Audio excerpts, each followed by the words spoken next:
ব্যাংকের কাছে আবেদনপত্র application for a loan from bank or society, যে কোনো ব্যাংক বা সোসাইটির কাছ থেকে আবেদনপত্র কিছু লোন নেবে সেই বিষয়ে কি লিখবে, খাতার একদম বাঁদিকে টু, তার নিচে লিখবে দ্য ম্যানেজার, তারপরে ব্যাংকের নাম নিচে, তারপরে ব্যাংকের অ্যাড্রেস লিখবে। রেসপেক্টেড স্যার আপনি ম্যাডাম লিখলে,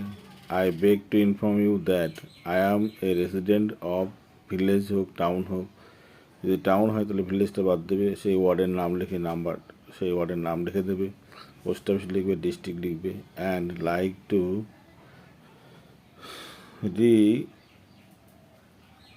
রিকনস্ট্রাক্ট এ রুম মানে একটা রুম বা ঘরকে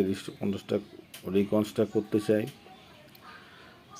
but due to start business for হয়েছে, কিন্তু একটা ব্যবসার কারণে ফর হয়ে যার জন্য I have already some unforeseen circumstance could not manage the full fund, অর্থাৎ ব্যবসার কারণে ব্যবসা ঠিক মতো চলছে না, সেই কারণে ফুল ফান্ড দিয়ে আমি সেই কাজটা করতে পারছি না, ঘরটা মেরামত করতে পারছি না, দেওয়ার পর সেই কারণে I require a loan of rupees, টাকার পরিমাণ কত টাকা দরকার সেই টাকার পরিমাণটা লিখবে অনলি তার পাশে। হেন্স, তাই আই আর্নেস্টলি রিকোয়েস্ট ইউ, আপনার কাছে ভীষণভাবে অনুরোধ করছি যে to grant me a loan of set amount, মানে যা বলেছি সেই অ্যামাউন্টের লোন আপনাকে ঘোষণা করুন, at the earliest possible date, আর পসিবল একটা ডেটের, সেই ডেটের মধ্যে will be repeat by me, যেটা আমাকে দেয়া হোক টাকাটা উইথ ডিউ ইন্টারেস্ট, এবং ইন্টারেস্টের সাথে। I am sure realising the urgency of the loan, আমি